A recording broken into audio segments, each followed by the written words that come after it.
A coalition of civil society organizations is advocating the quick passage of the Electoral Amendment Act bill and establishment of the Electoral Offence Commission. With the federal parliament returning from its 8-week vacation this week, the lawmakers have many legislative assignments, among which the Electoral Amendment Bill is of topmost priority. Correspondent Habida Lawal reports. Two chambers of the National Assembly will on Tuesday resume plenary after 2 months of a long annual vacation for the federal lawmakers. Both chambers had on 23rd July adjourned plenary to enable the legislators enjoy their break after a full year of legislative duties in the wake of the coronavirus pandemic. Aside the resumption of various committee probes and hearings, which were initially suspended midway into their vacation, 5 main issues will require immediate attention of the lawmakers from Tuesday. These are the 2021 budget proposal, the Petroleum Industry Bill, Constitution Review, Electoral Act, and the controversial Water Resources Bill. The House had on 16 October 2019 vowed to reintroduce the Electoral Act Amendment Bill, to which assent was declined.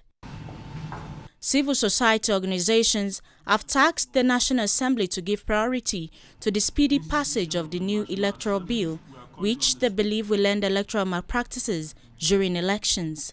We need to see that technology is infused in our system and we are able to have the kind of elections that, there are other nations around the world that are not even as large or as economically empowered as Nigeria, but they are able to do these things seamlessly.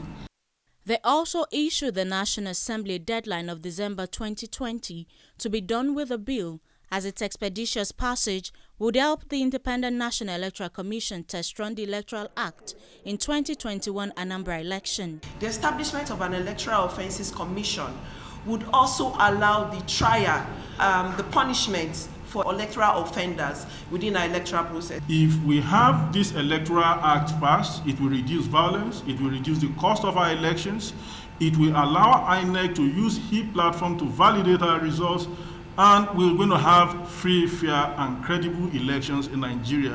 With a December 2020 deadline in focus, the National Assembly has been urged to consider 7 key electoral reform priorities in the bill. Another area of focus on the Electoral Amendment Act is the establishment of an Electoral Offence Commission, which they believe will address post-election dispute. Habida Lawal, TVC News, Abuja.